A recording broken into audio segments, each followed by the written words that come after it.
नमस्कार दोस्तों, चलिए आप लोग को हरतालिका तीज की बहुत ही अच्छी सी कहानी सुना रही हूँ दोस्तों। तो आप लोग सुनिए और जैसा लगे कमेंट करके ज़रूर बताइएगा। धन्यवाद। दो बहन थी, एक थी सूखा और एक थी दूखा। दोनों बहनें रहती थी। तो जो दूखा थी वो गरीब थी। तो दूखा क्या करती थी, सूखा के यहाँ काम करती थी। तो उनको बहुत सुख था, इसलिए उनको उनका नाम सूखा था, और ये गरीब थी, इनका नाम दूखा था। तो ये दूखा जो थी सूखा के यहाँ हमेशा काम करती थी, और वही जो खाना पानी मिलता था वही सब ला के अपने घर में खाती थी, खिलाती थी, बच्चों को ऐसे रखती थी। तब एक दिन क्या हुआ कि ऐसे हरतालिका तीज का व्रत आया। तो सूखा के यहाँ तो बहुत सारा सामान था, सब कुछ भरा हुआ था।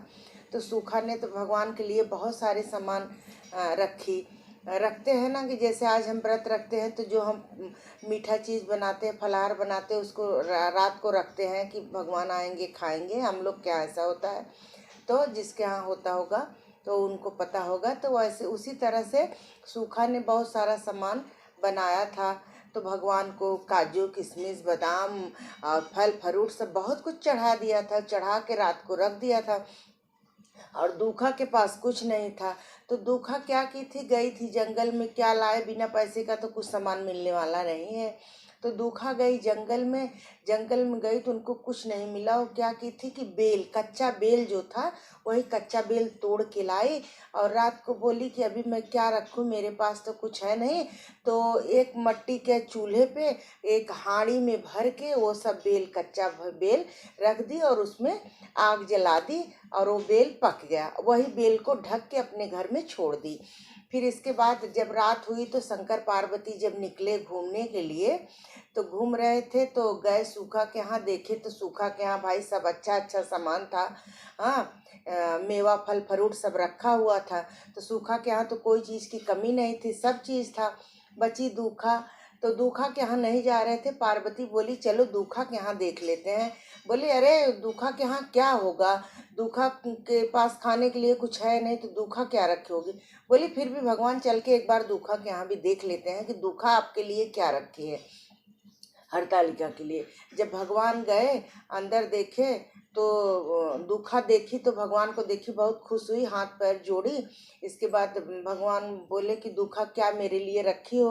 तो बोली कि भगवान मेरे पास तो कुछ नहीं है, मैं यही बेल जो है कच्चा बेल इसको पका के आपके लिए रखी हूँ। तो बोले ठीक है, दो भोग लगाता हूँ। और दूखा बहुत खुश हुई कि भगवान मेरे घर में खा रहे हैं।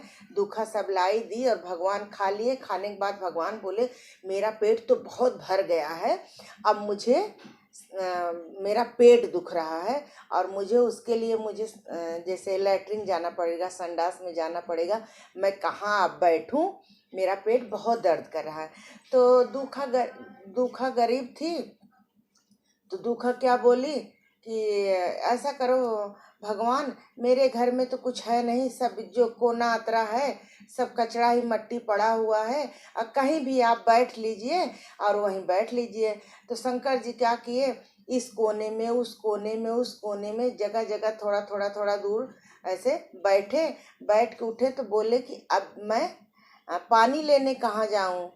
तो दूखा बोली हे भगवान, कहाँ पानी और ये सब खोजने जा रहे हो, मेरे यही जो बाल है वैसे भी 2-3 दिन 10 दिन हो गया है, धोई नहीं हूँ, गंदा ही है, भगवान इसी में पोंछ लीजिए। तो शंकर जी उसी में पोंछ भी लिए। तो बोले कि ठीक है। इसके बाद शंकर जी पार्वती निकल गई। दूखा रात को सोई। सोने के बाद जब सुबह उठ रही हैं तो दूखा को सोना चांदी हीरा मोती जहाँ जहाँ भगवान बैठे थे सब भर गया है, उनके बाल में लटक रहा है।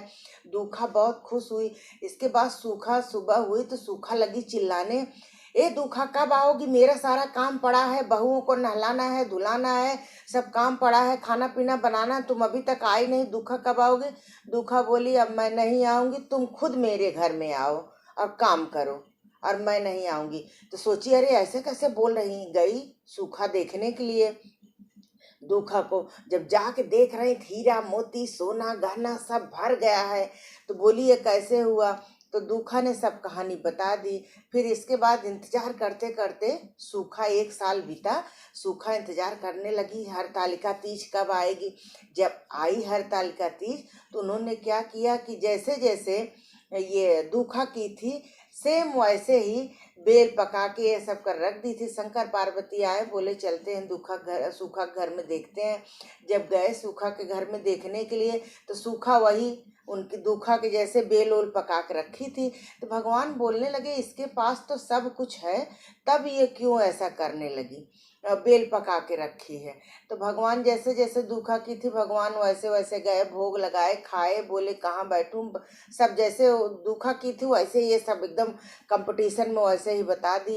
और भगवान जो है फिर गए वैसे और बोले कि अब कहाँ पानी लेने जाऊं, तो बोली मेरे बाल में ही पोंछ लो। वैसे करके भगवान गए। फिर भगवान गए दूखा के घर।